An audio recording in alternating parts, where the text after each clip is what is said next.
day was this week. The second week. Recording is on. Recording. The second week was this week, and we were debating. We didn't know whether the city would come and pick up the leaves at all because of the snow, but they did actually. The guys actually came and raked the leaves properly before the truck came by. So we were very lucky, I think. Yeah, they better come by this week because, well, I'm not the only neighbor with stuff out there, but I got about 20 some odd bags out there ready to go. Anyway, well, this is actually a sucker, like a leaf sucker thing. Yeah, that's a much better idea. Pipe about a foot and a half in diameter, and they just suck it into a truck. Yeah, that's if I miss anything from Toronto, it's the brush and leaf pickups and stuff. It was an adjustment here in Kingston. Anyway, if that's my biggest problem in life, I'm doing fine. Okay, I guess we should get started. I think we got a fairly full night. Well, welcome everybody to the December Nexer. Just a sec here. Does anybody have anything for tonight to add to our agenda we'd like to speak about? Oh, Dave, what do you... Okay. All right. I guess with that, then, Eric, did you want to? Oh, well, tonight looks like we're going to be talking a little bit about 3D printers. We'll bring that up first with Eric, and then we're going to move into some LT Spice stuff. And I really apologize for getting to collect all your homework from the last time. So hopefully you guys have been thinking. You had an extra month to think about stuff. Doesn't mean we did anything. Yeah. So anyway, okay, and then we'll get into some LT Spice stuff, and then and whatever else is on everybody's mind. So, Eric, are you ready to do your thing? Sure, absolutely. It's going to be pretty informal, and I fully expect Dave to chime in here because this was a shared project that we did about a week and a half ago, if my memory is correct. We had a sleepover complete with pillow fights and talking about girls, So anyway, it was recorded in all its glory. I don't know if Dave has posted it anywhere, like on his YouTube channel, but if anyone has insomnia tonight, they can watch the full 6-hour video of us putting together these printers. So anyway, I'm happy to report that it was a success. Dave had his for 24 hours, and he managed to not break the seal on the box till I arrived, which I was pretty impressed with. I had mine sitting on the shelf unopened for 2.5 years, and thankfully the warranty long expired, but everything was inside. It wasn't just a bunch of bricks or whatever that the Reality Corporation or whatever had the last laugh on me. Anyway, so yeah, we got them together. So we have pretty much identical units. What I'll do is I'll share my screen here. If I can get my mouse to wake up. Yeah, always something. Is that a boaty? Okay. The mouse is active, and here we go. Okay, so this is it. Hopefully it's all visible. I'm going to actually expand it on my end here so I can see exactly what you're seeing. So that is the Ender 3 printer. Yep. So yeah, very good unit. I believe, Drew, you have one? Is that the same model? Yes. I do. Okay, so pretty much have a little arm sticking out the side like you do. Yeah, there you go. So I bet it's not pink though. Is it hot pink? It's red. It's red. Okay. It's red. It's almost hot pink now because it's old. Well, so that's it. Basically, like I said, we have the same model, Dave and I. Mine is the Pro, which I didn't even remember ordering that one. And really the only difference that we could determine, not the tire special, but two things that were really significant. I mean, both had the same bed volume, X, Y axis, Z, height, everything's the same basically. The one I have, this Pro version, comes with a magnetic bed. So a sheet that you can lift up when your print is done. And I have had zero problems with, basically a totally untreated factory OEM, sheet here that lifts up. And I mean, I don't even have to take the thing off of the printer. I just have to lift, about a quarter of it off, and the model just falls off. And I'm having plenty good adhesion, no issues there with the PLA material. So yeah, that was one difference with this Pro, and I think it's about a $40 or $50 premium, something like that.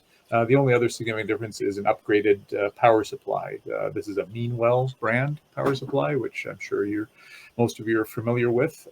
So for what it's worth, probably no real difference in the short run, medium run, but maybe in the long run it'll have a little more longevity or voltage stability. Who knows? Whatever. But obviously for our testing purposes, really no difference. So I don't think Dave had any problem getting his off of the bed. So Eric, you say your power supply supplies more power than Dave's? It seems that way, yeah. Like it kind of glows red when it's printing. It means business. So. Okay. Anyway, so that was my first project that I printed out. Of course, actually not the first. The very first was a test print that came with the printer. I don't know. I think Dave did a dog. I did a cat, and with the provided filament, they give you a few curls of it. And anyway, this is the first with the filament that I purchased separately, which again, tchotchkes, yeah, I guess you have to do a few of these when you first get the printer. I actually did need a die because I lost one, and it had been sitting on my shelf ever since I got the printer, reminding me gently every time I fixed my gaze on it to open the thing. But it took Dave to finally prompt me to do it. So anyway, Dave, of course, he had his first thing that he printed was very practical. He did a CAD design, a motor mount for one of his RC craft, and printed that off the first night. It was the second thing he printed, and it came out just right. I think he did one or two of them even, and they fit in place perfectly. So hats off to his preparedness and CAD design skills, because I think. Well, he can talk a little bit more about it, but I think everything worked out pretty well, even the threading of the holes in the mount. But so I did this after I brought it home. I had no issues transporting the assembled printer home. The thing's pretty sturdy. The top bar on the printer acts like a handle, and you'd have to probably drop the thing to get it out of kilter. As far as getting it set up properly, squaring everything up, that was quite easy. The machining, we both commented that it was pretty robust for a $200-odd printer.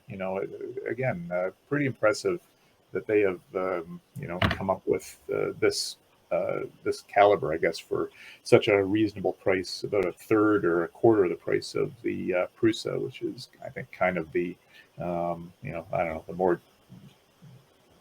higher end standard. So little printer test here. I wasn't totally impressed, to be honest with you, with some of the resolution of the wording anyway. I mean, this overhang test came out pretty well. What you notice is when you get to about the 70 or 80 degree, I don't have a picture of it, but there's nothing for it to print on it. So it's just, I don't know how it even does it. It'd be interesting to watch it happen. But what it's adhering to once it gets out to that kind of angle. But, you start seeing the loops not quite hanging down, but they're certainly not smooth or anything like they are at the 10, 20, 30 degree mark. But anyway, so like I said, this outside printing was pretty legible, but all this has printing on it, which I found kind of illegible, so that non-legible.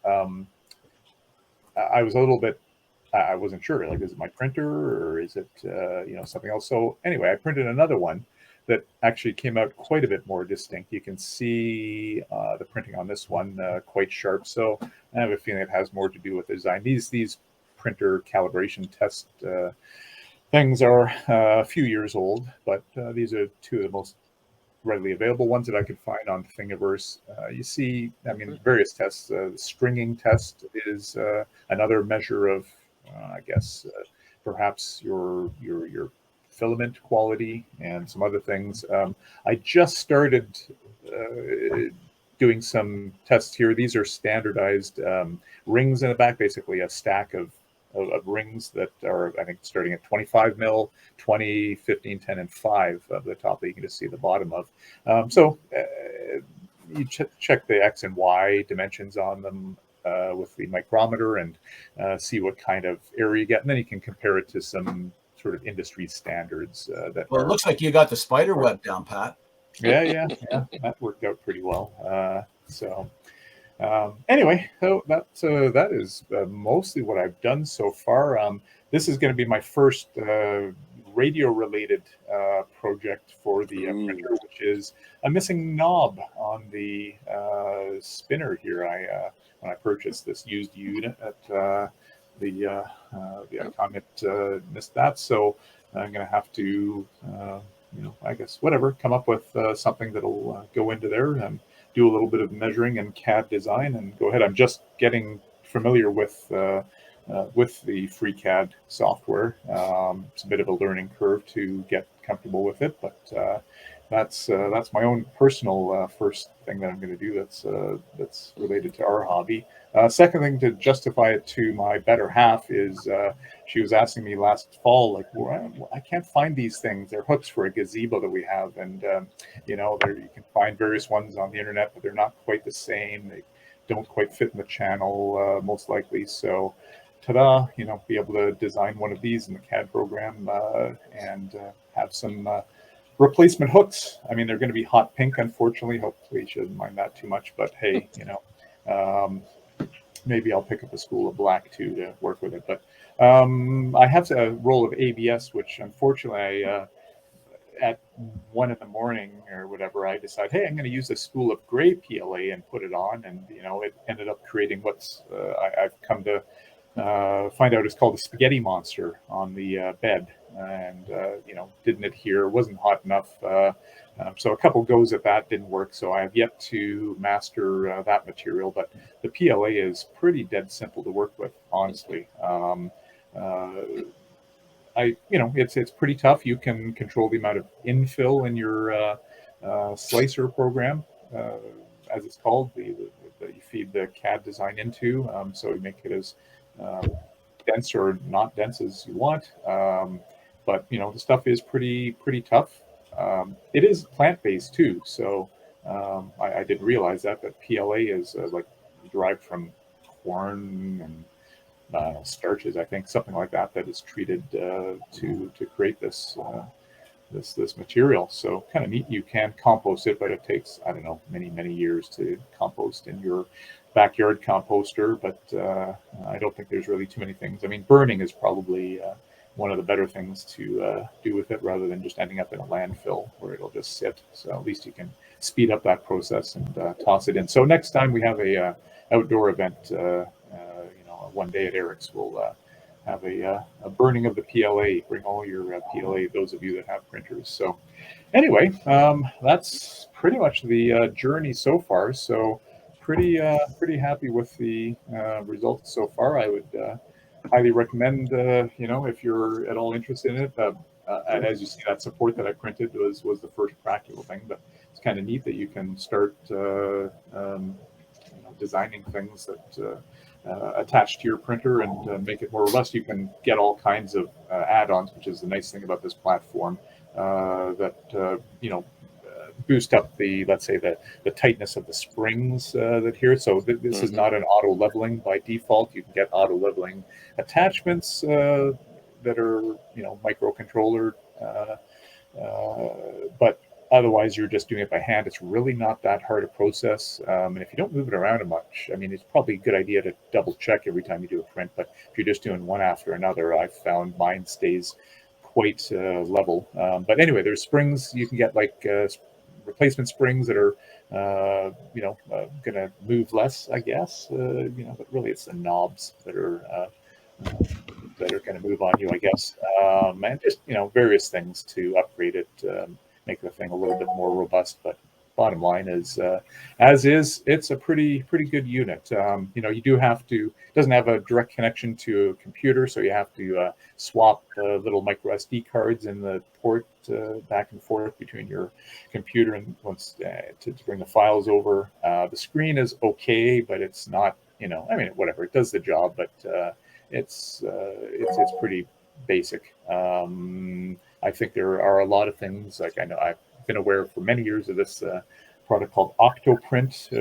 I think that's a software platform that adds a lot more functionality and monitoring capabilities, so you can from your smartphone or tablet in bed see what your print is doing. I had one issue with the printer so far where I probably re-spooled some of the filament here, ended up crossing over and jammed it. So the feeder couldn't pull any more through. And luckily I was only a couple percent into a 6-hour print, but I managed to catch that early. But I think that's where these add-ons can help with your monitoring of your printer. So we have some questions here. A question here. Yeah, sure. Howard, do you have a question? Yeah, I was just wondering, does the software calculate the amount of filament you're going to need before it does the job? Does it tell you that? Yeah, that's the job of the slicer program. So I'm just following Dave's lead. Cura, Ultimaker's product. They're a line of printers, of course. They have a free slicer program that'll turn your CAD design or thing you download from Thingiverse or wherever else into a G-code readable file that the printer understands. It will, if you tell it, actually I just did that, put in the settings, the cost of the filament per kilogram, and it will tell you how many meters, what the cost of your print will be, and a pretty accurate, I'd say within maybe 5% or so time of how long it's going to take to print. So yeah, it's pretty cool. Oh, that's interesting. Thanks. And if you need detailed pictures or measurements, I can take the little handle off my 101B if you need more details. Oh, okay. All right. I might just take you up on that. You can actually scan that in. Scan in the... You The can real one? Yes. If you take a couple of axes worth of pictures on it, excuse me, you can convert that into a 3D. There's all kinds of rabbit holes you can go down into this. Oh, wow. Cool. You can use mesh. I think it's Mesh Mixer that allows you to do that. From photographs? Yeah. Huh. Okay. Well, I kind of sneered a little bit when Sandy said, "Oh, so you can just like put something down there and it's like a replicator and it'll just." I said, "Well, in a way, quite yet, but hey, I thought that was the realm of that was outside of the hobbyists' realm, but obviously not." So. Well, if I find the picture, I'll share it with you. But it's way back in my camera roll. Yeah. I did some work for a doctor in Picton, and I printed a larynx. Oh. Off You have to have model they something. gave us. I suppose you have to have something in the photo that gives it scale, right? You do the scaling, Okay. but it's the shape you're looking for. Right. If you right. find FreeCAD to be a little challenging, you might want to take a look at Tinkercad first. Right. Okay. Yeah. No, I'm familiar with the Tinkercad, the web-based version of the CAD. I'm using it, and I'm finding it's a good reintroduction to the whole software thing. It's been a year since I've used CAD software, and it's changed so much that I really had to redial the whole thing. Okay. Eric? Any other questions? Yeah, Eric, I'm curious, you're talking about, upgrades. You upgrade the springs, and I think there was upgrading the power supply, and there was some other upgrade. I can't remember what it was. What if you just stepped up to the next level of printer? Does it have the kind of upgraded springs, et cetera, et cetera? Like the Ender 5 and that, I'm, to be honest with you, not familiar. I believe you get like bigger bed volume, like build volumes, bed size increases. But I assume there's upgrades for those models as well, similarly. So to be honest with you, I don't know what you get maybe faster print speeds as well with the higher units. Drew, you might be able to talk more to that. Well, I was just looking at getting an upgrade for the spring set. I'd only stumbled into that recently. Mine does go off level a little bit because I have to take the bed off if something's being stubborn. So I did as you have. I bought a magnetic bed. I didn't have one to begin with, and I was using PETG, which is, I think, the better plastic for what you were looking for those gazebo hooks. And it tenaciously grabbed a hold of the bed and wouldn't let go of it to the point of destroying the bed. So I bought one that I can take off. It's flexible and it's magnetic, and I can kind of bend the bed away from it. So that was about $30. And the spring upgrade comes with, I think, I'm not sure if you get extra belts or not, for $22 off Amazon. The auto bed leveler is about $66. If you go to an Ender 5, I still think you have to add that stuff to it. So I think it's just a bed volume issue. I don't think you get it any faster, that's for sure. Okay. But this is another common upgrade here is this is all plastic in here, and that's basically these are two little levers, handles, whatever that you squeeze together to load the filament in, and then it grabs onto it. There is a gear in here that pulls it in. But anyway, I mean, I find this part to be pretty robust. I'm not quite sure what the advantage would be of changing that to a metal one, but you see these kits that seem, I don't know what they are, $30-$40 or whatever, that have everything. They have this, they have the springs, they have what else? Nozzles. Apparently these brass nozzles wear out over time. So they do. I guess it's just intense, but I don't know. Like watching it, is always a little bit magical. Seeing it lay down the layers and all that. I must admit, I guess the novelty does wear off after a while, but pretty darn cool seeing these things in action, and just coming out, or just coming back a few hours later and seeing this thing almost like presented to you. It shoves the thing forward on the y-axis, and boom, there it is. But yeah, I mean, as long as you have the thing set up properly, it's really not that difficult to do some manual leveling here. I guess maybe that gets old after a while, but it's hard to see too much wearing out, unless whatever you have a catastrophic event or something. What they did say was if you put in the stronger springs, that bed leveling like 1 every 100 prints. So everybody who's talked about it saying you put in the bigger, the tougher springs, and life becomes even simpler. But as you said, it's really not that big a deal. I do mine every 5 or so. If I don't move anything off the bed, if I don't move it when I'm trying to take a piece off, I might go for 10 or 15. Yeah. All right. So Dave, do you have anything to add in? No, you're good. All right. Well, so that is pretty much that. So I think I've used up my 20 minutes or so here. So if there's no other questions, I will stop sharing, and back to you, Peter. Okay, thanks, Eric. Yeah, it's interesting. I just, while you were chatting, I was looking around the shack here, and I do have one clear space where I could stick a printer. There you It'd go. be a good add-on for your 3018, Peter. Well, I think I'll figure out the 3018 first, and then Go the other way around. Get competent with that. And, Go the other way around. Do the 3D printer first, then the 3018 will become obvious. Yeah, but my project won't be held up for a 3D printer, but it is being held up because of my casualness with the 3018. Okay. Any other comments or anything like that before we move on? Okay. Well, tonight we have a few topics under the heading of LT Spice, and so I guess I might as well get started there. I'll share my screen.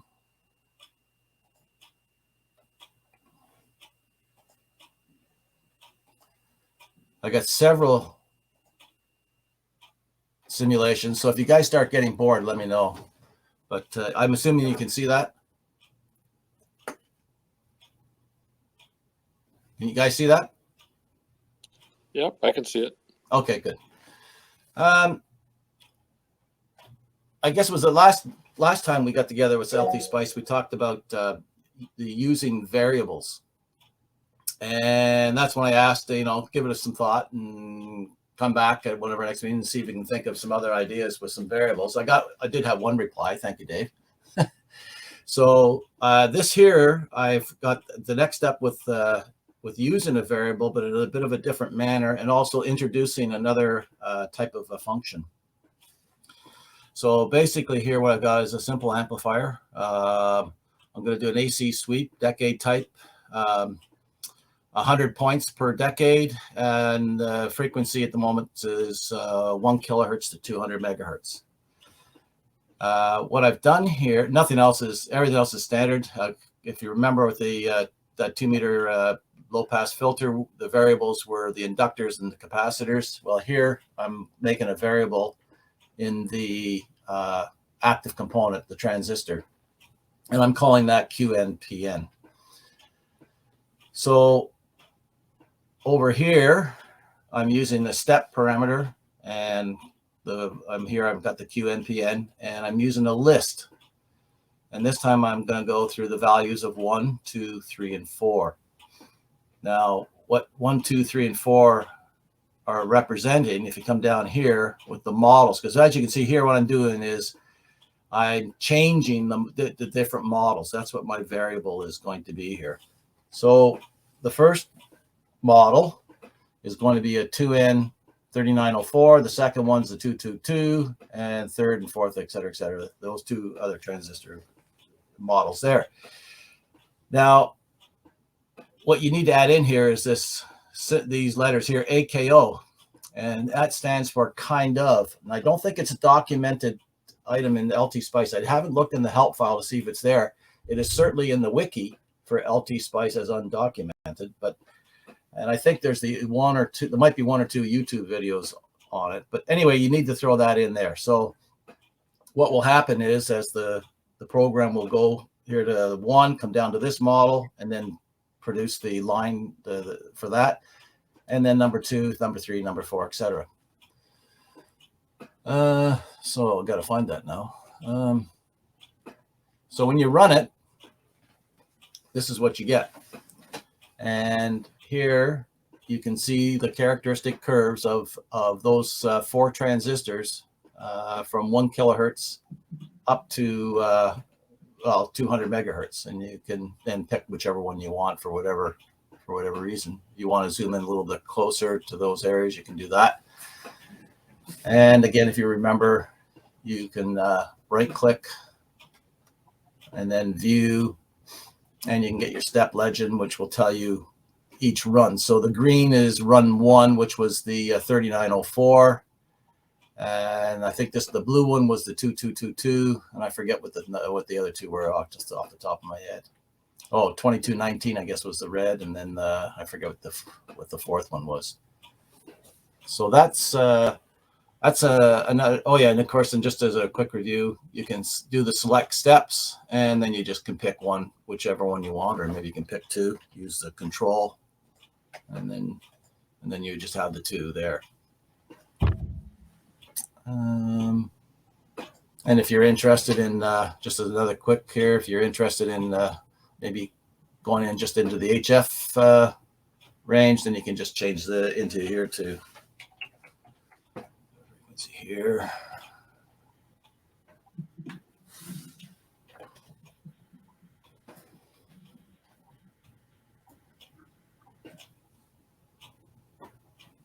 And then you can get another quick look at it there, or a little bit more detailed look, and then pick whichever transistor you want. Although they're all pretty much, at least these 2 here anyway, are the same. Okay, so that's what I have for the stepping with the with the model stuff. Any questions on this one? Okay, Dave, did you want me to bring up the pulse width one, or did you want to run through it? No, I can do it. Hey, Eric, if you print out that hot pink gazebo holder and you want to paint it a different color, look at the Zinser primer, ZINSER, and that sticks to almost any. I've painted PVC pipe with that, and try and get paint to stick to PVC pipe. It won't. You put the Zinsser primer on, and then you could put any kind of paint on, and it sticks. It's a most incredible stuff. They use that to cover up, in homes where the drywall's yellowed or it's damaged, got blood stains. They put Zinsser primer over it, sticks to it, paint it, and you'll never know. It's got someone got murdered in the house.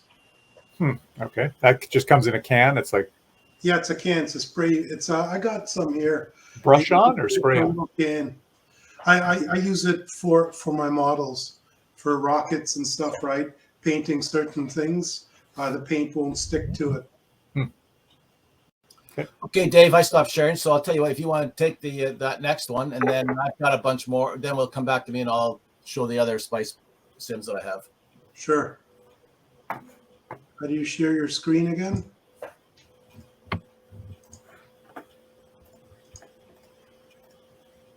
There, can you guys see my screen? We see your desktop. Can you see this? Yep. So one of the things I've been doing is I've been playing around with buck converters. Like, we talked about lasers, some of the laser etching, and some of these laser diodes. They need like a high current or a high voltage. Some of them, I can't remember. And so you need some kind of a buck type device. So I've been playing around with some of these things, and one of the things you can do here is you can put a formula in your pulse or your function. So you've got a step parameter, and you can put the step parameter as a formula. So in this case here, I'm changing the duty cycle of a pulse function. And so if I was to run this, and I look at the output voltage here as a function of duty cycle for my buck converter, you can see I can get different voltages coming out. Now, one of the things I used here is I used this model for a switch instead of using a FET, a MOSFET, because the FET has got some issues in terms of, not issues, but you got to make sure you choose the right MOSFET, because it's got all kinds of capacitance, and depending on the frequency you're using, you could have all kinds of issues, right?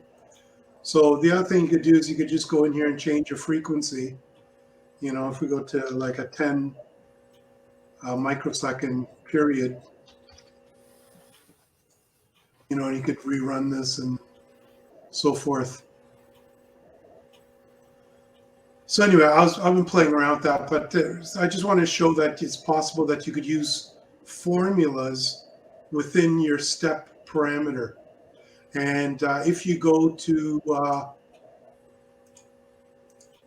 and I've showed you guys, talked about this before. There's all kinds of formulas that are available that within LT Spice that you can use. Like there's even an if statement you can use. So there's all kinds of these math statements you can use. I believe a lot of these are in the plot. Not sure if they're going to be supported in the function, right? It says where usable. I don't know what independent sources, component values. There you go. You could use it for component values, independent sources, or sources B. So like voltage sources. So B, anywhere you could use an absolute function in a source. So that was it, Peter. I just wanted to show that. Oh, okay. Okay, Dave. Yeah, I saw the circuit you sent out earlier, and I played with that when it showed quite clearly the pulse widths. There, you were showing where your voltage was varying on your buck converter. Okay, I'll go back here. Michael, you got a question? Dave, what's the I saw the reference EDA. What's that all about? I don't know much about this stuff. What's that about? Just Michael, just Google LT Spice functions. Okay. And that's one of the first sites. I just Googled it, and that's the first site that came up, and I was just showing that. Okay. There's all kinds. There's videos. There's even what's the company? Linear? Didn't they get bought? Yeah. Yeah. Linear got bought out by AD. Yeah, so whatever analog devices, you go to their website, they've got LT Spice videos, really, really, really good. A lot of my knowledge about what I learned about LT Spice comes from their videos. They've got a whole library of videos of how to use LT Spice. Okay, thanks. Any other questions? Comments? Okay.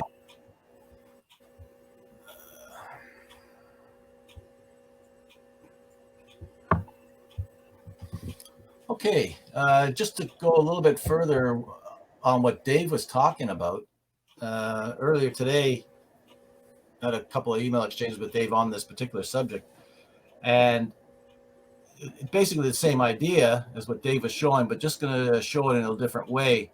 And here again, you've got your step parameter where you're showing the two different values, 0.1 to 0.9, and going 0.1 steps. And then that's your D, and then your P parameter is 10 microseconds, and then this is where your math is in the equation or in the function. Peter, D is for duty cycle. Yeah. P is for period. Yeah, time on period, right? So when you run this one, it gets a bit. It's a bit busy there, but what I wanted to just show here is just to pick we'll just pick one trace here, and you can see down here, like the duty cycle was 10, and you can see this pulse width down here is 1, and then it repeats itself on and on. So that's so good. Now this is what the math will be doing, and I'll just go up here. I'll just pick the third trace, and you can see here where the pulse is now getting, well, you know, it's up to 3 microseconds, and then your period at 10, and then it starts over again. So you can see here where that math function, like that Dave was pointing out, is changing your pulse width. Yeah, it's 30%, Peter. You got a pulse width of 30%. Yeah, I got you. Okay. And then again, so you can see again, now we're up to 60, right, Dave? And we'll just go up to the top one here. And then there you can see here the pulse width here is this. There's the width of your pulse there. And then, of course, it starts over again there. So that's just another way of looking at this particular function. So I guess if you're interested in your circuit, how it behaves with different pulse widths, this is a good formula that you could use to do that. The next one I'm just going to show here is Dave alluded to it, but didn't go right into it. And there was a circuit that I was involved with, which I'll get to in a minute, that got me thinking about voltage controlled switches. And this is the unit right here. So you set up your voltage over here, V2, and this is the statement for this control here. And this is how I set it up. Initial voltage 0, 1 on, and then you got your no time delay and your rise and fall times, etc. And that's going to simulate a push button eventually anyways. And so this will open and close based on these parameters here. So we'll just switch over to the and this is your output, you know, your pulsing. So this is what I wanted to simulate a push button.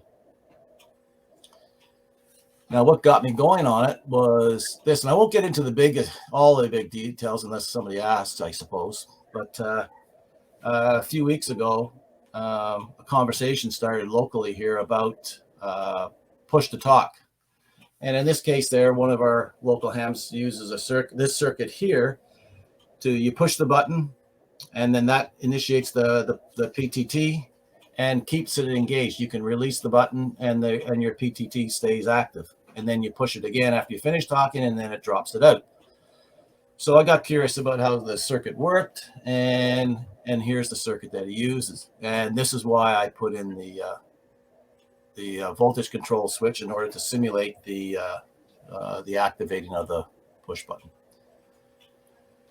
So here's the the readouts. Down here in the bottom is the clock, or what I call clock, what is simulating the push button. This is the trigger and the output of the timer. That's the base voltage. And then here's your push to talk out. And this is the capacitor charging here. And I'll just switch back over. So the top plot for the capacitor is this guy right here. Note that the output is held at 6 volts with this voltage divider here with the 12 volt supply. And just to go over quickly here, so as you push your button, you get a pulse going on your trigger, and you can see here where the PTT out becomes active, and it stays there, and then until you push the push button again, and then it returns. So, and then on and on. So that works great. Although I did spend a little bit of time trying to figure out this thing here, why there was a going down of the voltage source. And then when I took a look at the capacitor, you could see here. Let's just go back to the schematic first here. So the capacitor here is tied right into the switch and on the trigger. So when you push the talk again, the capacitor is now discharged down to a level of just about 3.7 volts. And if you look down here, we have about 3.8, 3.7 volts there. So that's what was the reason why it was going to the negative, or not to the negative, but taking a little bit of a dip there. And then, of course, when you come to the next pulse, the capacitor is charged up, so it's going the other way. So this was a good way to learn how that circuit worked and what have you, and also learning about another component here, the voltage controlled switch. Any questions? Okay. And I wanted to. Did you see Dave's question? Dave had a question. Oh, no, I didn't. Go ahead, Dave. Hey, Peter, here, I could show you how to do all this with one chip. With what? With one chip. With one 6-pin IC. Do one with what chip? This, the whole push to talk thing Oh, you're showing? well, this one is because this was a circuit that's been used for years and years, so I got curious about how to work, but sure, show me.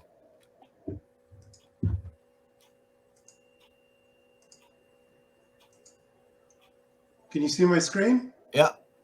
Okay, pick 10 3XX, like a pick 10 microcontroller or pick 12. Mm-hmm. You can get them in a 6-pin package. That's a complete microcontroller, and all you do, you just power it, put a push button to it, and have an output pin, and that'll be your push to talk. Everything's done within that chip. Okay. You just write your little software for it, and away you go. Yeah, we did have a conversation after. Now, years after this circuit was originally built, you could hear everybody thinking about, let's put a microchip in there and save a lot of effort. But anyway, that's like I say, that was a circuit that was talked about, and then I just took it on to take it a little bit further, just to understand what was going on a little bit more. Michael, you're still muted, Michael. The voltage control switch, that's an LT Spice model, is it? A component, rather? You know what? That's I'm glad you brought that up. Let me just where are we here? Let me just. Yeah, it's a component. If you go into your select the component, you'll see a switch. There's one thing about it that I didn't talk about, but it is important. If you notice up here on the pulse, I have a -0.1. The model that I used for the voltage control switch here, I just used no parameters in it whatsoever. And it kind of drove me crazy for a little bit until I did a little bit more reading and discovered that sometimes you need to go below 0 for it to switch. But I found that I only needed to go just below 0 to get it to switch properly when I didn't put any parameters in here. If you notice with, Dave's demo and this one here, we've put some, where is it? I'm on the wrong one here. Sorry, here on the model, I didn't leave it the parentheses empty in the parentheses. Here I've got the on resistance as 1, the off resistance is 100 megahertz. 100 meg, and then the threshold voltage is 0.5 and hysteresis is -4. Now, if I recall, you minus 0.5 minus the minus value here means the switch is either completely on or completely off.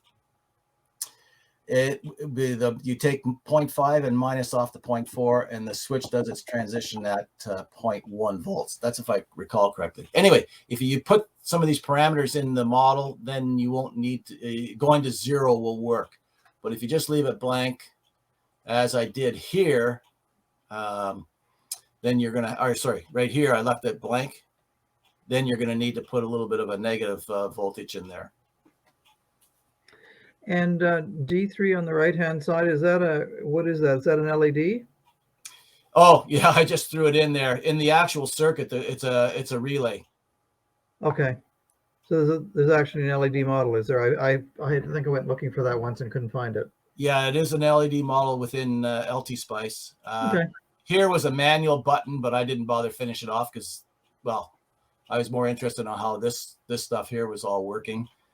And these up here were in the original circuit, but was only needed if you were putting this in a car. But if it's in your shack kind of thing, then you didn't need these caps. And what else? And I think the 555 timer was not a standard model within Spice. I grabbed that from somewhere. And I think the 4148 I had to grab from. Oh no, I think that was in the standard package. But one of the other where is it? No, maybe it was in another simulation. I had to grab it from somewhere. Anyway, I think somebody else had a question, but I can't remember who it was. I can't really see who puts their hand up when I'm in my screen here on the Spice screen. Was it Howard or was it? I think I had one. Okay, is that? Yeah, I missed the part. What's the purpose of the circuit again? Like, what's this PTT signal for? Like, why do you need to drive it? You push it's so you don't have to keep holding the push to talk button down. You just push a button and let it go, and it goes into transmit mode and stays that way until you push the button again, and then it'll drop the PTT. It's like an SCR, Hassan, where it'll stay on, and then you have to cut the voltage to turn it off. Okay, so why don't you just use a latch then? Why a time? Now, you see, don't forget, this circuit came out many years ago and was built a long time ago from another ham, and that's what he used. And then we got into a conversation about it a few weeks ago about this kind of a circuit. So we had a little discussion on it, and I just got curious about how it worked. So I put it into LT Spice, and then I had to go further on to learn how to simulate a push button. So that's where the switch model came into play.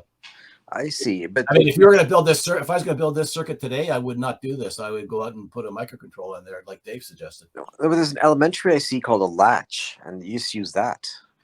Well, again, it's not in this particular case. It's not a circuit that would be used today, I'm sure, but it did many years ago. One more question: where's the switch? Like, you manually toggle the SW switch there with the mouse? Right here. Yeah. That's a model in LT Spice. It's a voltage controlled switch. And you're controlling it from the output of the 555 timer. Right here. No, I'm controlling that switch with this here V2. Oh, I see. Okay. It's a pulse. He's hitting the switch with a step function there. Here you go. Here. It's a pulse. Yeah. Here's the pulse from that V2, Hassan.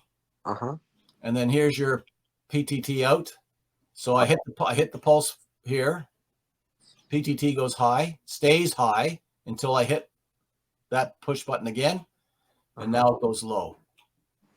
Ah, I see. Okay. Stays low until I hit the pulse again, and then it goes high.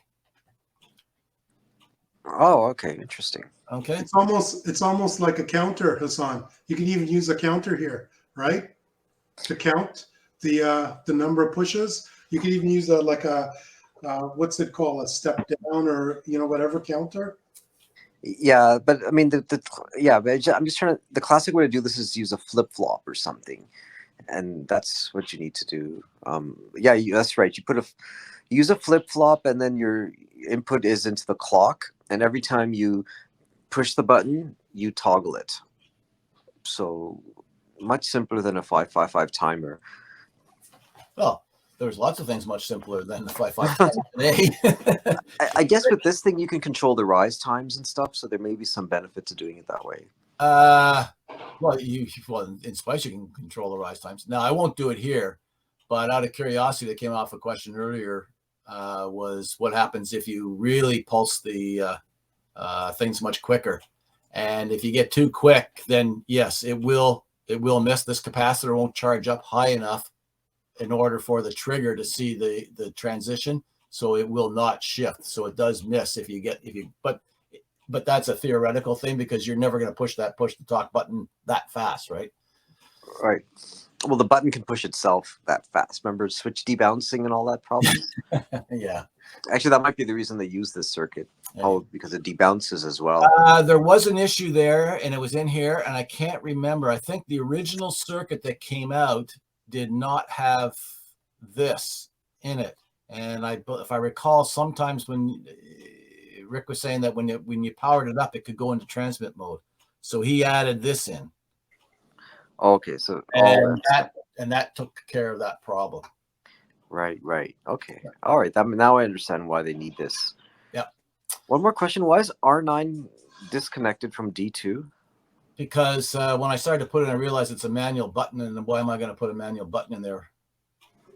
I was just following the original circuit, and then I realized, oh, wait a minute. Why bother putting something like that in there? Because I was only interested in the automated mode, right? Or the push to talk thing. Also, R9 is an override. It was just a manual push button that was put in here so that you could manually, instead of push to talk, you could treat the same thing as a push to talk. It's an override. That's exactly what it is. So you could do the same thing. It would just activate. I mean, it would just work just like your regular push to talk on your microphone. Yeah. And so you have a choice of either doing it that way, like the good old way, or you could do the more up-to-date way of doing it. Okay. Cool.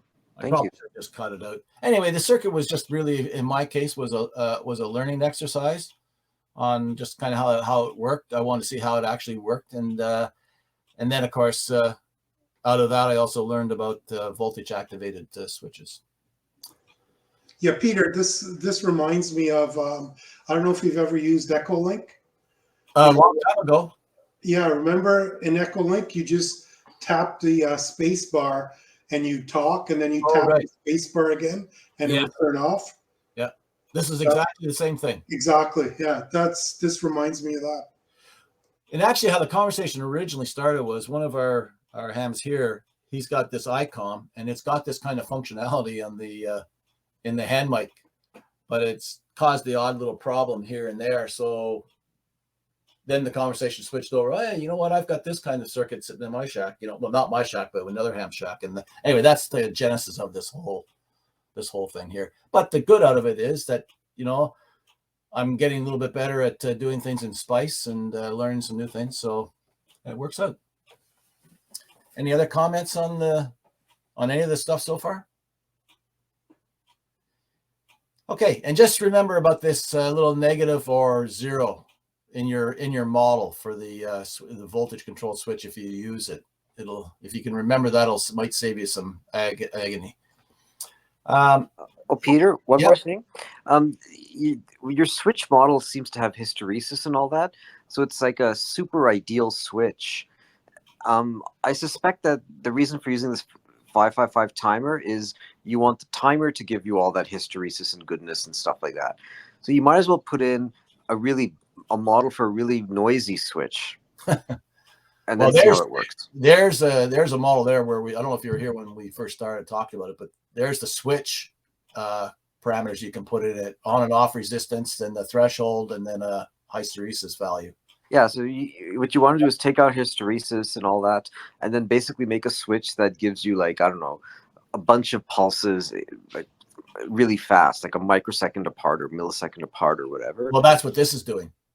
Is it really? Like the switch? Right now, this is how fast I'm switching that switch now.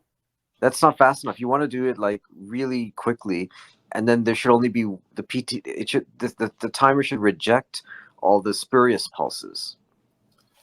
Well, don't forget, this is a push to talk. So who's going to be talking for 0.1 of a second? No, that's not the point. When you press any switch, Yeah. it doesn't just give you a clean, 0 to 1 output. It goes blah, blah, blah, blah, like up and down really fast, and then it settles on the value. And so that's what you need to reject, that noise. Otherwise, you'll keep, like, your radio will just go up, in and out of transmit and just fry something. Okay, There well, is, here's Hassan, there is a random function within LT Spice. So Really? you can add in a little bit of randomness to make the connection bounce a little bit. So, you could have it, you could simulate, because I've used LT Spice and I've simulated noise, adding noise into a input signal using that random number, random generator, and I can introduce noise and I could see how the amplifier performs in the presence of noise. And I can change to see, like I could change my signal to noise ratio and I can see how well it works, right? Cool. Yeah, that'd be really neat to model, because you should see, like, the green line on the bottom should be a really noisy signal for a short time, but the outputs above should be unchanged. Well, see here, I've gone it fast enough now, and you can see now the capacitor is not charged up enough so that when this pulse comes in, it does not cause a transition. The voltage is too low on the trigger line. There you go. That's the solution. So there you go. So now when this capacitor gets up to a high enough value, then it will over here, when you hit the pulse, it's high enough that it does the transition. Right. So yeah, that's the key. That's the reason for the whole circuit. It's to reject those pulses in between. So, okay. But in the real world, as it's been used, this situation never happened. However, if you this situation always happens. But every single time you press the button, you're going to see worse spikes than what you have here on the bottom. I guess. Like they come. Yeah, like if you look at switch debouncing on the internet, that, like, you never get clean pulses from a switch. You always get this random garbage. Yes, but you can see here, even if you had all kinds of noise in here, I don't think it's going to affect it, because this capacitor is not charged high enough that it'll see that first initial voltage and then do the transition. If you're bouncing in here with a bunch of noise, it's not going to cause a transition. But that's the thing that's the whole purpose for what you have to simulate, to verify that. Well, yeah, that means I have to get a noise, but I could bet you it won't change, because it's just from here. Because here I've got a pulse here, and that capacitor, the effect of that capacitor did not cause this PTT to change. It's still staying high, and yet there's the pulse. What you have to do is play around with this and see what's it tuned for, like what interval. Your noise is going to be like for 1 millisecond or 2 milliseconds, depending on the switch, whatever. Like, it's got a thing. You got to figure out how much noise can this circuit reject, and how do you tune that? Yeah. So that'll be the interesting thing. Change the noise duration, and see when the circuit starts to fail. I mean, this circuit here was put in for if it was in automotive use, which would take care of that kind of noise. But, hey, Peter, remember when we were working with the SNA, there was a problem with the rotary switch. I can't remember if it was the SNA or the SIGGEN. There was a problem with the rotary switch. We would turn it and the display wouldn't keep up. We were turning the display, and I knew it was something to do with debounce. I finally figured it out, because what happens with those rotary encoders, there's a maximum speed you could turn them at. And if you exceed that speed, because it's a quadrature output, and it buggers it up. And if you turn those rotary encoders too fast, they don't work. Just like here, you pulse that switch to.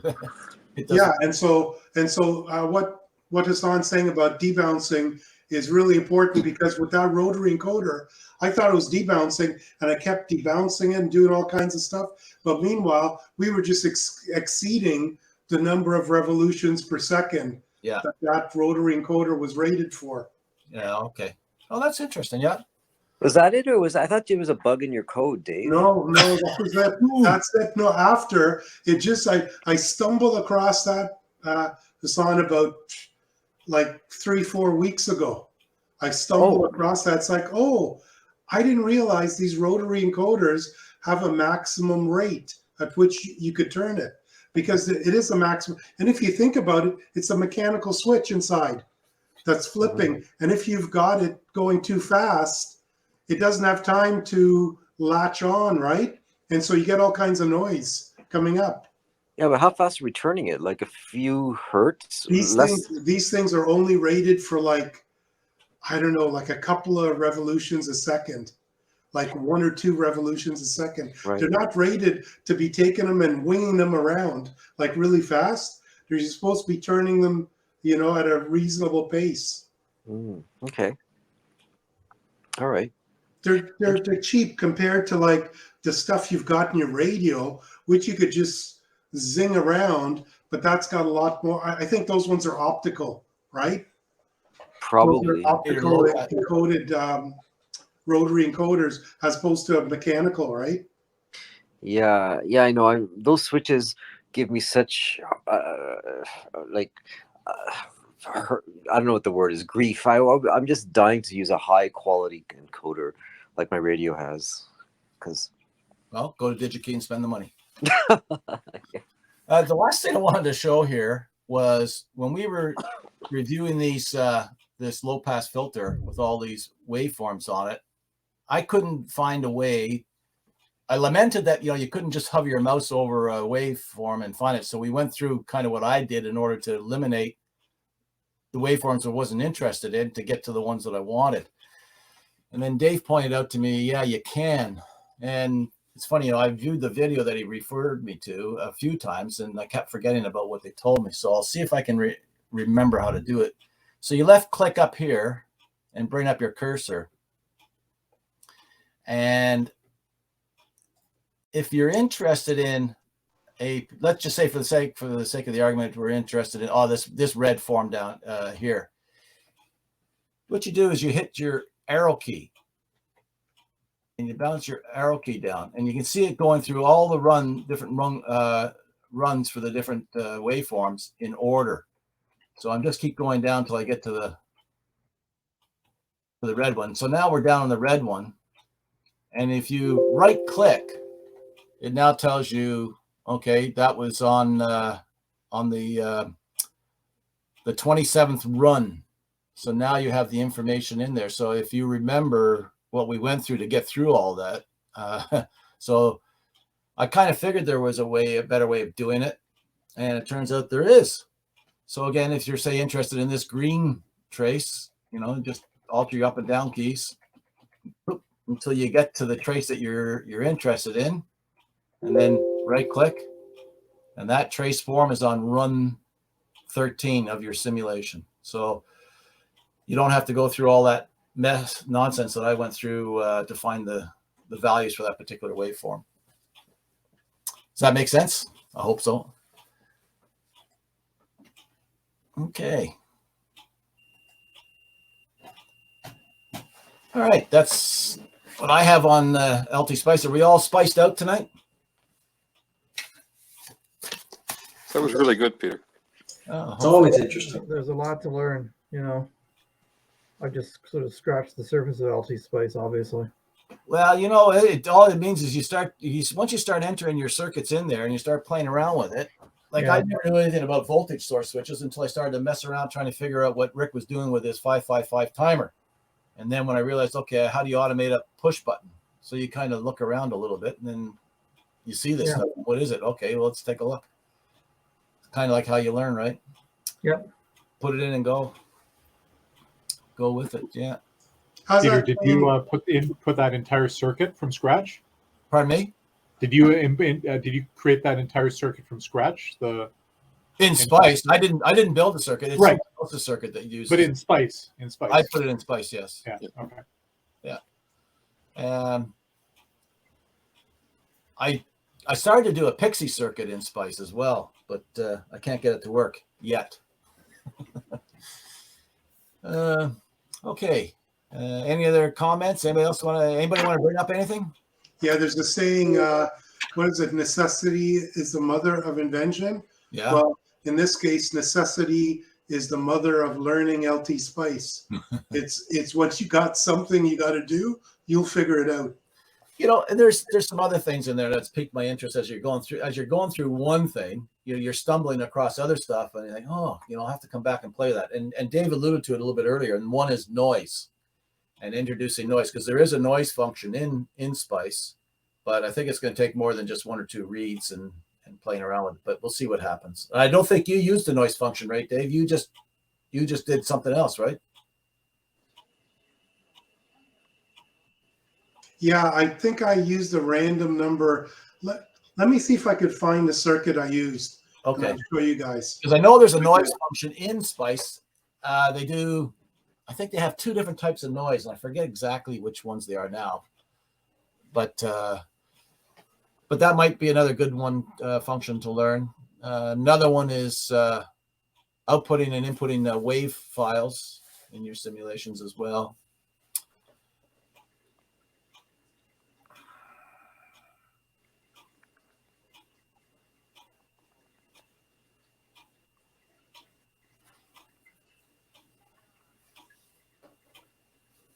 I don't know, Dave, you used a random number generator and use that in a formula within a voltage source then?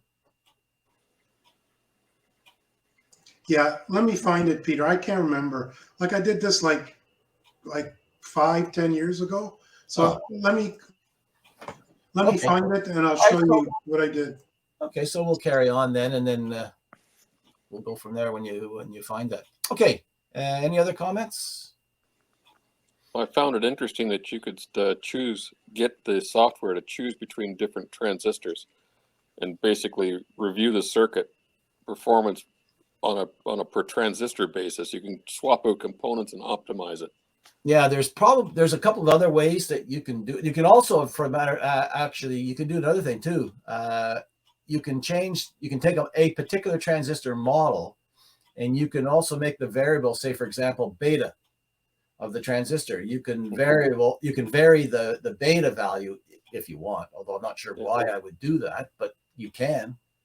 So you don't actually have to put in different transistors. You can just or change any other characteristic of the transistor if you want. But again, I'm not sure why you'd want to do that, but in looking at different things I came across, that was another thing that you could do with the variable. So yeah, I thought that's a pretty handy thing too, that you can actually use a variable in your model, different models. But you need to use the AKO, a kind of designator there. I guess what I should do is probably set up something on the groups IO, the file section, for some of these. I know we talked about it in the past, but just haven't got around to. Keep forgetting. Our Spice files or any other files in our presentations and stuff so everybody can access it and we can you can play with it. All right. Okay, well, while Dave is looking there, I guess maybe just do a quick little round table and what have you, and until Dave finds what he's looking for. For me, nothing much is going on the bench with the soldering iron per se. I don't think, anyways. I was playing around again with our SNA again, doing some crystal characterizations because I wanted to start figuring out how to use the crystal function in LT Spice. So far that's not working. Well, the SNA is working, but so far the Spice isn't. But we'll keep at that. As I mentioned at the very, very beginning, the remaining parts that I needed for my project, my voltmeter data logger project, is finally arrived. And so now I really got to get the finger out and start doing some boards and finish off that project. Okay, on my screen next up would be Al. How's things going tonight, Al? Anything new on your bench? Here we are. Hi, everybody. The network's been a little slow, so I've had my camera off. Oh, not too much on the go. Work is a conflict of interest, but I have been putting I know. I've been putting some time into this QRP SWR power meter that I saw written up in Sprat. Got all my parts. I'm having a devil of a time etching the PC board. The artwork that was provided had traces that were approximately 20 mil wide traces, which is finer than anything I've ever etched. So I'm having a hard time getting the photoresist to stick. So working out, trying a few parameters, more light, less light, more density on my my transparencies. So hopefully I'm getting close. Haven't had success yet, but maybe by the time we have our next meeting, I can report that I've got a PC board made. But it's a learning experience. Well, take pictures, and then I look forward to a presentation on how you do it. Yeah, my first attempts previously were rather generous on trace sizes. So the process worked out rather well and was pretty intolerant to exposure times and developing times. But now that I'm trying to do something that's on the leading edge of anything I've ever done, I seem to be coming up against the limit of the technology, or maybe the limit of my equipment. But anyhow, we'll see how it works. Can you not thicken up the traces? Well, there's a couple of problems. One is it's a photo process, so you need a negative or transparency. So I'm using a laser printer to create the negative or the transparency. But if you've ever held a transparency up to the light, it's not 100% opaque. So you end up with this situation where it's not dark enough, and the exposure light actually bleeds through and will develop the resist underneath the trace. So it's a very delicate situation. So I'm actually stacking up multiple transparencies in order to get enough density. So it's interesting. Okay. I can see you're going to be buying a 3080 soon. A 3080. Okay. All right. Back to you, Peter. Thanks, Al. Did you find it yet, Dave, or should I pass you by? Drew, what's happening over in your neck of the woods? Well, I got to tell you, I'm really not building much. This time of year is all just kind of clean up the yard and all that sort of thing. So, well, there's snow on the ground now, so you can't clean up anymore. So, what's your next excuse? Well, my next excuse is I think I said last time I got the Sprott magazine. I joined them, and I looked at that little SWR meter because I have these QRP radios I built last winter, and I'd like to know what they're putting out. So I'm watching this very closely. I'm hoping Al will show me the way on this one. Ah. Well, these QRP SWR meters are a fascination. I never had to measure power at that low level before, so I never really cared. Yeah, but I read that. It's a big deal. I read the issue of Sprott, but I kind of forgotten the details of that particular unit. But I'll have to grab it out again so I know what you guys are talking about. It's good Drew, magazine. let me know if you're actually going to do a build, because in ordering off of the internet, most of the components I had to buy 2 or 3 components, so I've got duplicates of just about everything. Oh wow. Okay. Well, thank you. That's good to know. Okay, it good. was a complicated build too, I think, if I recall correctly. But that's about all I've got, Peter. I did some 3D printing and building. Actually, I'm putting together a system to go on a battery box that uses Anderson power poles, and I'm using a small NEMA box and a Decora face outlet to get enough space for the Anderson power poles to be separated so that I can actually put more than one power pole beside each other and they're not interfering with each other. Because if you try to put any kind of protective sleeve on the power poles, you can't put them beside each other. Right. And all the Thingiverse, everybody's little Anderson power pole mounts, they're all jammed right beside each other, which is useless. Yeah. So I've got one that is 4 apart and building it into basically an outlet box. So I think it's going to be quite robust, but it's taken a while to put it together. Okay, hey, Drew, just one comment on power poles. Recently, this summer, I built a power bar using power poles that were PC board mount, and put it all together, and then decided to use a can of spray flux remover. Yep. Keep that away from the power poles. The You melted them? after I sprayed to clean the flux off the plastic housing on the power poles, every one of them crumbled in my hands. Oh my God. Yeah. Okay, that's a good to know. Thanks, Al. Yeah, don't spray it with that stuff. No. Actually, speaking of the Anderson plugs that are on PCB, if I recall, at Dayton we looked at something workbench. I think it was. They had selling little kits with the Anderson poles. They were kind of neat. Dave, go ahead. No, I found a couple of circuits. I can't find the one I wanted, but I'll show you how to simulate a debounce. A couple of ways of generating noise in a circuit if you're ready. Sure. Yeah, I can't find the exact one I was looking at. I've got literally hundreds and hundreds of LT Spice simulations. Okay, so I found a couple. One here is a rotary debounce. So here I'm generating I'm using this. So this is the pulse here to simulate a switch coming, a switch coming on. So this is showing debounce, right? So here, this is giving me this is the switch coming on, and this here I'm overlaying on top of that with a capacitor. I'm just looking at the AC. This is my my bounce. So if you look at the circuit, you'll see here, this is the actual switch coming on. It's bouncing, and then finally it stabilizes coming on. And this blue line is the actual debounced circuit.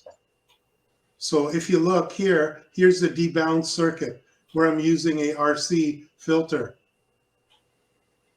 Right? So if I was to cut this line here and run this again, you'll see it's a sharp rise. This signal coming up here. All right. Okay. You can see it's just a sharp rise coming up. It doesn't have this overlaid on top of it. The capacitor is only allowing this signal to ride on top of it. I'm introducing an AC signal on top of this DC signal. Mhm. And that's the RC filter output here. So if I was to connect these two back together again, and I run this, you'll see you get the debounce. And you see the RC filter kicks in. So you know it takes about 500 milliseconds, right? Or 500 microseconds, half a second, for this to stabilize and you get an output. But you could see the output here rising up, and it's not bouncing. So you'd set like a threshold here. You could use like a Schmidt trigger, or you could use something like that to say, okay, this switch is on, trigger it. So that's one way. The other way here is this is an amplifier I was playing around with. This is, I can't run this because I don't have this model on this computer. If I try and run it, I get an error. But what you do, you've got your signal of interest, and then you introduce other signals representing noise, and you mix it all together with capacitors. And that way you don't have the DC coming through, right? You're overlaying one signal on top of the other. So you could do this, and I'm pretty sure you could put in here a random number generator, which will randomly generate that signal. Like right here, I'm saying it's a sine wave of what's that, 6 microvolts. This is 6 microvolts, and that's 4 microvolts. So I'm overlaying all different types of frequencies coming in. So here you could put a random number generator in there to generate noise at that frequency, right? That'd be millivolts, wouldn't it? Yeah, that's No. millivolts, so it's microvolts. So that's 6 microvolts. So it's 0.006 millivolts, which is 6 microvolts, right? Isn't Okay. it? No, it's 6 millivolts. Yeah, no, it's 0.006 millivolts, Oh, I see what you're saying. Okay. right? So Yeah, it's 6 microvolts, I right? apologize. Yep. Okay, so this is back when I was designing amplifiers for, was for the Ionosonde I built. So this was looking at a preamp for it, and I was designing that. And I was trying to figure out how to cascade the amps to get the best output coming out. As I said, necessity is the mother of learning LT Spice. And a lot of other things too.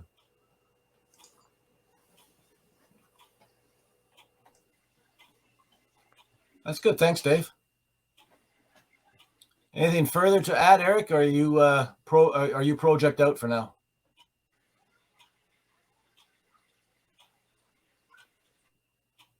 You're still muted. Okay, there we go. Yeah, I wasn't going to bring this up, but Peter, you're familiar with the term GAS when it comes to the music world? GAS? Not really. GAS, yeah, Guitar Acquisition Syndrome. Okay. What did you buy me? So, yeah, actually, I think Dave will have a different term for it, probably JAS in my junk acquisition syndrome. So, my local connection, well, this is what's new on my bench. So, I did actually inherit a tech scope from Dave many years ago. I don't think I'm not sure if I've ever even plugged it in, but anyway, he said it was out of spec, and well, anyway, so there was an electronics hobbyist. I don't think he was a ham, but anyway, I am now the proud possessor of his 60 meg scope here, analog scope. So I brought some test equipment along with me today when I picked it up, just to make sure everything was working. And with my limited skill set, I determined that it was fine. But I just like to learn a little bit about how these old scopes work. I have a digital scope, but analog has its charms and probably its hair pulling out moments as well. But anyway, so that's one of the new things on my bench. There were actually, in fact, a couple of other things that came along with it. A 60 volt HP power supply. This had a nice scent to it when I plugged it in. So it had been around, I guess, sitting in the deceased person's lab, I guess, for a little while. Apparently the spouse said, "I just want this stuff out of here." So got it all for pretty much a saw, some sort of waveform generator. It looked like a homebrew generator of some sort. I'd never plugged this one in. This was just sort of a freebie in the box. An old Heathkit power supply, missing some knobs, so some more things for me to print off on my printer, I guess. Some hot pink knobs for the IP 2710. So there's that. And I think the fifth thing was a nice little Fluke digital multimeter. So that wasn't bad. I think I double checked the readings on that, and seemed to be nice and accurate. Flukes, I think, generally tend to be for most of their life. So it's an older unit, but unfortunately, I wish I had come across this prior to picking up the Siglent multimeter that I spent a considerable amount of time negotiating with them to get a working unit. But anyway, such as it is. So so many things for sale at the next Eric barn sale event or whatever that happens when I'm not around. So so there you go. So that's what's on my bench that's new. So. Okay, so we got some more things then for the one day at Eric's. Okay, that's good. Absolutely. Well, Eric, you're starting to get a nice little collection of test equipment and whatnot, which means you should be able to come up with a project that's going to push your test equipment's ability. So you're going to have to come up with something a little bit more than just a 3D printed knob. Yes, I agree. So, all right. Well, there you go. I can't say that I don't have enough tools on the bench now. That definitely does not apply. So, okay. Thanks for that, Eric. All right. Hassan, anything really new? Yeah, so a couple of things. I got the wooden clock up and running, and it worked for 5 minutes until I think one part ground on the other. So I took it apart, filed it smooth again, and I'm going to reassemble it. So that Okay. worked. On the woodworking front, I built a table saw sled, and I used a threaded rod to do the equivalent of what the Incra fence does. So I cut the threaded rod in half, glued one end to the sled, the other one kind of floats loose with the stop block. So now I can just position the stop block, butt it down against the other rod, and now it snaps to 1/16 of an inch because it's a 16 threads per inch threaded rod. So for about $20 of parts and some scrap wood, I built the equivalent of a $700 fence or table saw sled. There you That's go. outstanding. What are you going to do with that $600 that you saved then? Well, I bought some boots, so. Oh, I don't want to hear that. Components, a QRP rig, something like that. Well, there was. I've got things for sale. Oh, sure, Eric. I need some function generators. Unless you need those boots to walk over to Eric's place to get that stuff. But anyway. Nah, Actually, I do. He needs those to come visit me. I miss our sessions, Hassan. Mr. Sessions? Tim Horton sessions. Oh, No, right. I miss our sessions where we have a notepad and we'll be scribbling notes. Yes. Well, we have to get together this holidays. We should plan a field trip to the Hammond Radio Museum. That's a good place. I've been there twice. The first time I went there, Fred was still alive, and boy, what a host he was. He even laid on some sandwiches for us. Wow. It was but he said he couldn't fire. He was no longer firing up his spark gap transmitter any longer, though. But anyway, I did see your post, Hassan. Where is that museum? It's in Guelph. Oh, okay. It's to the side of the Hammond manufacturing facility, but they only open every time I've gone or tried to go, it's closed for some reason. So right now it's closed for COVID, but they may open it up for groups, I think. But yeah, I've just never been able to go there. it's a good visit. Our club went there, and must be 10, 15 years ago now. And Fred Hammond actually did turn on the spark generator for us. Oh, did he? Oh, nice. Yeah. But He said I guess he had to stop doing that. Yeah, he said he had to stop doing it because it was upsetting his neighbors. And he's in an industrial area. But anyway. Okay, thanks, Hassan. And Michael, what have you been up to? Well, I have to confess, not much radio-wise or electronics-wise. I was sorely tempted to buy a Fieldtech function generator. I've got an old one here, but the one with the digital display. And what I'd like to do is be able to get down to properly generate very low voltages, like in the millivolt kind of range. But you can't do it with one I've got. But I looked at it, but then sanity prevailed, and I don't know. I'd like to learn to use my my test equipment and some more with my sculpt and do some simulations and whatnot. I've been doing more woodworking stuff than anything else. And before I get to that, one of the things I did, I worked East Watini, which is in Africa, a while ago on FT8, and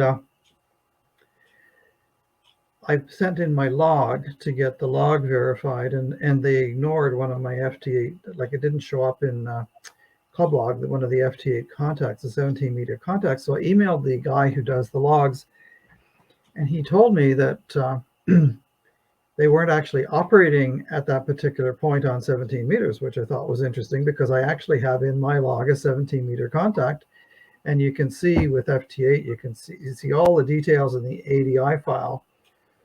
So I sent that to him, and he said, well, no. And he said maybe it was a pirate, which is interesting. I had not thought of that somebody would actually go to the trouble of pirating a station on FT8, but I guess so. Anyway. That's not the first time I've heard that. I don't know. It's not the first time? No, there's maybe Drew might remember, or Howard, but I think it was Rick or no, maybe Michael here locally was talking about that very thing about some pirates pirating a call sign on some of these more obscure places. But I can't remember which call sign or even where it was from. Why would Well, that's someone interesting do because that? I hadn't expected. Like I've got the in my log, you know, on FTH, you can WSAT, you can look up the log and you can actually see the ADI file. It's all there, everything's there. So I thought that was really odd, but maybe anyway, I don't know. Yeah. The other thing I've been doing is still trying to figure out how to woodworking. I was trying to figure out how to use my dovetail jig and the table saw sled. I built a crosscut sled that works quite well. I'm quite pleased with it. But anyway, that's about all I've got to say aside from my inventory for my workshop. Oh, 180, 100, I think it's 170 items in there, starting with my table saw and working down to my little tools like my clamps and stuff. Just for what? Just so I've got it. Anyway. yeah. Oh, good. Okay, thanks, Michael. And yeah, you mentioned a couple of things there, and on our poll, they were some of the things you mentioned were up there at the top. Maybe I'll take the time just to go through it just quickly here. The top one was test equipment topics. Was the got the most votes, shall I say, for topics to cover in our sessions. Next down was Arduino microcontroller projects, and then programming. Demos came next, and then after that was LT Spice, in-depth look at circuits, how to use components. They came in and tied. Oh, and basic circuits, they were all tied, those 4. Then followed up by antenna modeling. Then KeyCAD and review of the SIGGEN, PARC SIGGEN and SNA came in next. Playing some homebrew videos and topics loosely tied to homebrew came in after that. So some other suggestions was tips and tricks and fabricating topics and maybe a vacuum tube project. Vacuum tube projects crops up every once in a while. Sooner or later, I guess we'll get around to doing one. Yeah. So take the lead on it, Al. And then start doing, and you can also start doing some vacuum tube into LT Spice. There's a direction we haven't gone yet. Okay. I probably should do that now. I've got one on the bench that's been there for 2 years and can't get it to work yet. So maybe it's time to actually model it. There you go. Okay. Next up on my list here is Dwayne. How's things going down in Georgia, Dwayne? Okay, we've got this thing unmuted. Been doing what you've been doing. They're trying to play with the CNC engraver, try to figure out how to get boards made. So I'm playing with different sizes of engraving bits and depths and feeds and all this wonderful stuff that goes along with it. I do have some yard work to do, and I don't have the excuse that you've got with snow because it's supposed to be something in the low 70s down there this weekend. The project with the QRP SWR power meter, I'm going to go and post a link on the on your IO group to a Dropbox that I've got, where I've got stuff like that from a series of articles that I wrote for QRP Quarterly a few years ago, and one of them has basically a very similar SWR power meter to the one in Spratt. My layout is all through hole, and it uses just an Arduino. I'm not sure if I used a Nano or a Pro Mini on it, but I'll post a link to all of those. And that's about it from here. Okay, thanks for doing. Yeah, so far the snow hasn't been that bad. I've shoveled the driveway twice, but notice I said the shoveled. I haven't fired up the snowblower, although it's right there at the ready. Let's see who's up. Things got shuffled around here for some reason. Hey, Frank, how's it going? Oh, not too bad there. I have absolutely nothing to report from the bench as far as ham radio is concerned. A lot of time being used for domestic chores and things like that. And and we're starting to think about Christmas and etc. The only other thing I was playing around with, which is kind of related, is controlling lights through the internet. And it's pretty straightforward, but I found it kind of fascinating. And we have one of the Google Home units that I actually won at a PARC Christmas party one year. And I'm using that to control lights and whatnot. I'm working now on a dimmer switch for the dining room chandelier. So that's about what I've been doing, spending all my time with nonsense like that rather than ham radio. All right, well, we'll forgive you this month, but I'll tell you now, come January, you better have some good stuff going there. Oh, okay. Maybe over the holidays I'll whip up something. There was a few years ago, I started to mess around a bit with, controlling things from my phone and through Wi-Fi and all that kind of good stuff. And of course, just as I got to a point where, okay, I understand this and I'm getting things to work, another shiny object reared its head and went off on that tangent, and long since forgotten whatever it was I did. But anyway, just like a lot of things around here. Frank, I want to help you with your project. Can you go to a browser and type in "what is my IP" and tell me what numbers you come up with? Sorry, what do you want me to do? Never mind. Never Yeah, mind. thank you. Good. Are you going to play with this? Frank, don't listen to him, man. You know what? He's pure I'll evil. directly, Frank. Don't worry. Yeah, I'm trying to assist. He's pure evil. He's just concentrated evil. I can put him in the penalty box. There's a kick out function here. Hey, don't laugh. My Google, Frank, you know what? I've got Google Home, and for the past, I don't know, month or so, we'll be sitting there, no one's talking, and all of a sudden it starts talking. Yeah. Alexa does the same thing. It just starts talking. I don't know what's going on. And so one time I got clever and I walked up to it and I said, "Hey, Google, who told you to say that just now?"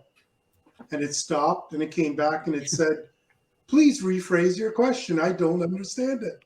And I thought, you could kind of interrogate it to like try and troubleshoot, try and figure out what happened, right? I'm sorry, Dave. I don't understand that question. Oh, yeah. Well, I've tried things like that, and I found out that it's smarter than I am, so I gave up on it.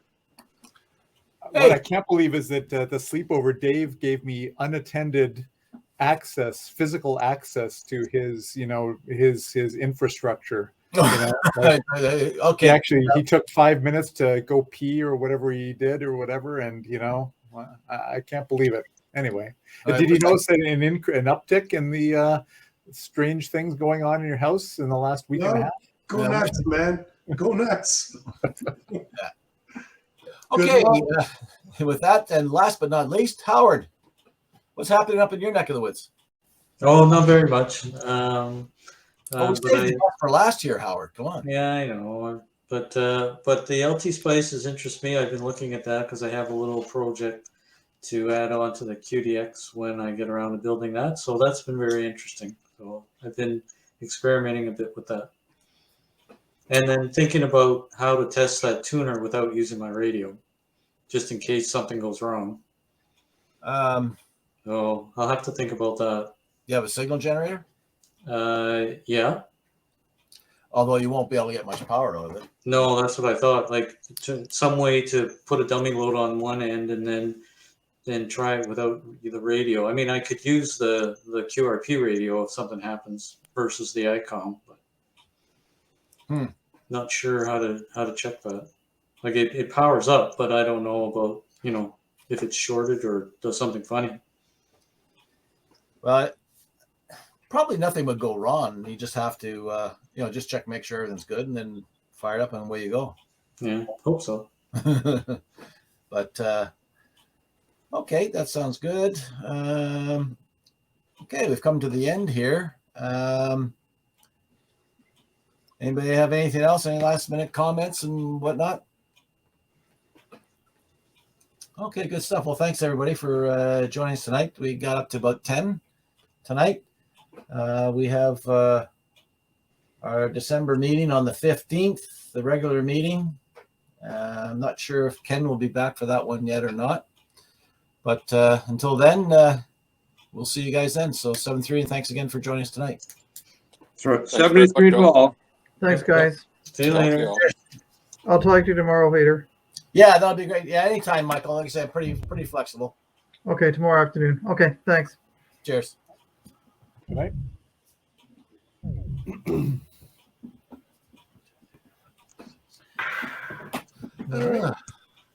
Did you buy a new guitar?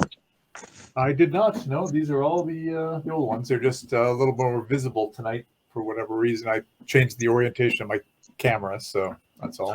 But nope.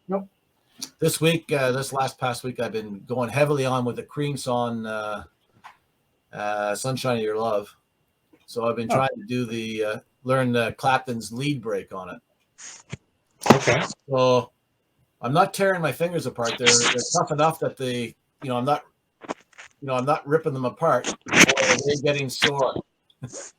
That's good. So you've developed a little bit of callus, have you? Yeah. Well, I got tons of callus. That's not the problem, but it's still quite sore because there's so many bends, and they're full bends and 1.5 time bends and stuff like that in that lead break that it's. But anyway, it's supposedly all fun. I told you I was at the Lightfoot concert, right, on Friday. Yeah.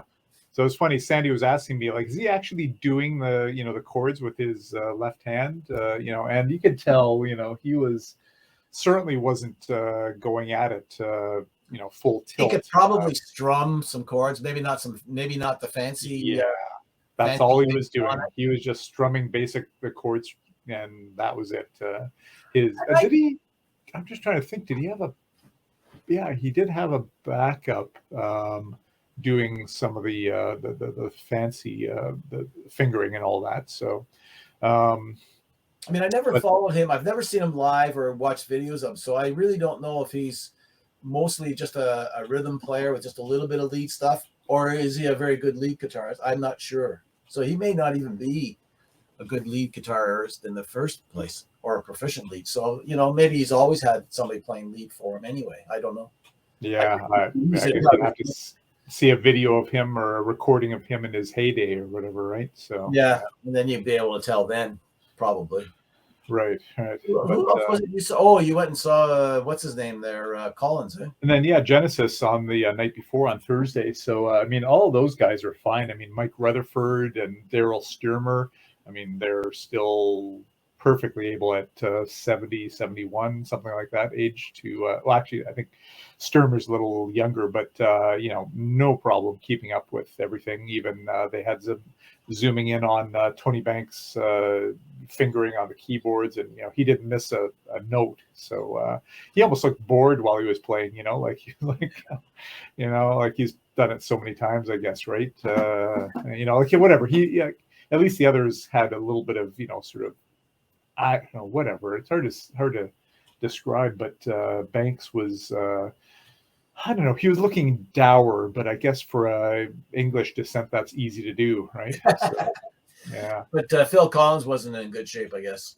No, he kept up. I don't know. Do you know much Genesis? It's been so long. I've got a couple of Genesis tapes and whatnot like that, but I haven't played them for years. Do you know the song Mama? Not off the head. I might have recognized if I hear it, but I couldn't. Yeah. Anyway, that was a perfect song for him where he it's got this section where he does this low guttural laugh, and they had it perfectly typecast. Like the light shines red, zooms in on his face, and he does this and the crowd just went wild because it's almost like this is whatever, just it's kind of the end for him. I don't think he's going to be doing too many more concerts, and I've read that he's getting pretty slow, or getting tough to move around, I guess. And 95% of the time he was in a chair. Otherwise he was walking around on the stage with a cane or leaning up against something. So yeah, Well, Jack Bruce from the Cream, his reunions and a lot of stuff, he was starting to. That's what he was doing. He was sitting in a stool. Yeah. For his stuff, and Lightfoot stayed up the whole time. He Sorry? was he did it. Yeah, I mean, it was a fairly short. I mean, to his credit, I guess all of the Genesis band members, it was a full show, no opener, 2.5 hours, standard concert. I don't even think there was an intermission. Come to think of it, but with Lightfoot, he had a half-hour opener, which was great. Did well, and then a 20-minute intermission, and he did about maybe just over 60 minutes on stage or whatever. But belted out his classics, and I think satisfied the crowd more or less. That was the second of 3 nights at Massey, and then he's up at Rama this week or next week. So for 83. Yeah, a pretty decent schedule. I mean, Sandy did kind of comment that his last song was kind of lame. His encore, right, was not one of his more well-known songs, so it could have ended on a bit of a higher note, I guess. But whatever. I mean, whatever, yeah. Some of these guys are getting up there. Like one voice I think one guy should pack it in is Steven Tyler from Aerosmith. I think he's lost his voice. Okay. I was watching a concert on Access TV there a few weeks back, and I thought, oh, this is horrible. Yeah. I think Jagger still has a voice. Yep. Still seems to be able to dance around on the stage and all that. He's got to be in his 70s now too, right? Yeah. Easily. Yeah. And who else? A couple of years ago, I guess about 3 years ago, I saw Burton Cummings, and he's up there as well. Mm-hmm. And he can still sing. He's a good guy to go and watch. He came out and just had a little piano in front of him, and the first thing he said was, "I want you guys to pretend this is my house, this is my living room, and you guys are sitting on the couch in front of me, and we're just having a chat." That's cool. He played songs, and we talked about the history of the songs, where they came from, and all kinds of things. It was a really, really good. But he had an opening act. The guy came out, single guy on his own, played the guitar. And he came out, and I forget his name now. I know what his last name is. I'll tell you in a minute. Anyway, he says, "Oh, I couldn't. I'm backstage, and I met Burton Cummings, and he's in awe of meeting Burton Cummings, and just a new young lad out in the thing." Burton Cummings comes out and says, "Do you know who opened up for me tonight? Do you know who that guy is? Do you know who his dad is?" Anyway, Patrick Waugh was his dad. Okay. And he was no good at playing hockey, his son. So his dad didn't bug him to play hockey. He just picked up a guitar and became of some variety of that. So here Burton Cummings was in awe of this kid because of who his dad was, and he was in awe of Burton Cummings because of who he was. It was and the two of them both brought it all up on the stage. Yeah, well, that's kind of nice. Yeah.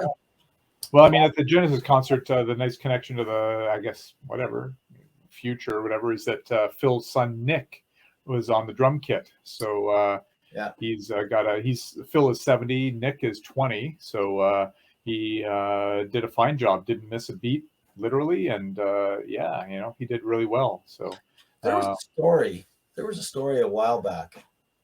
I can't remember where I saw it.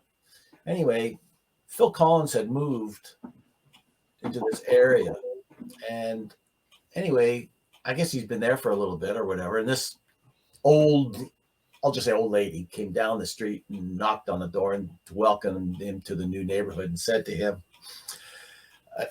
otherwise welcoming, she says, "We're also going to have a little street party, when all the neighbors will come out on the street and we'll bring little, things to eat and party and all this kind of stuff. And you're welcome to come."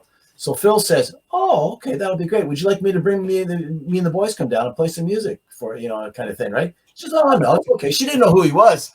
Really? Wow. Says, "No, it's all right. We don't need it." Yeah. Wow. Oh, yeah.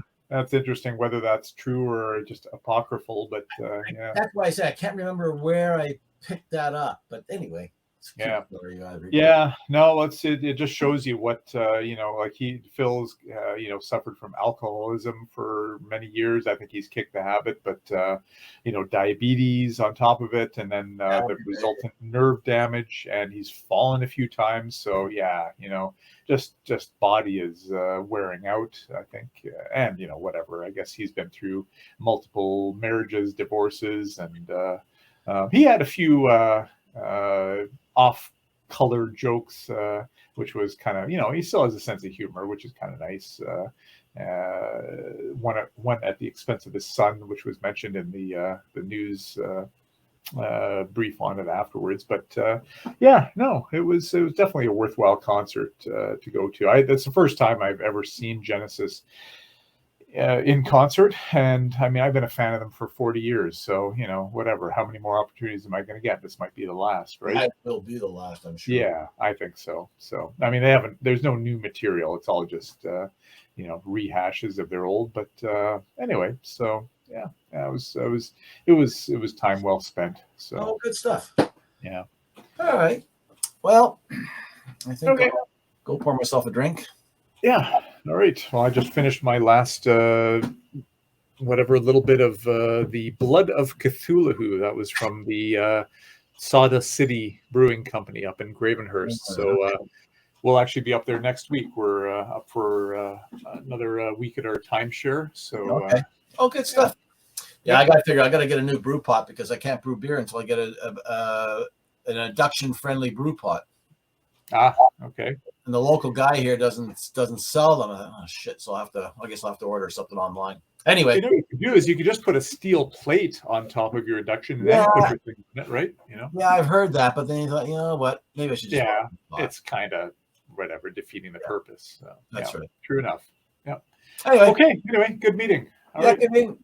Thanks. See you in a couple weeks. Cheers, buddy. Yep. Sounds good. All right. Take care. Take care. Bye. Bye.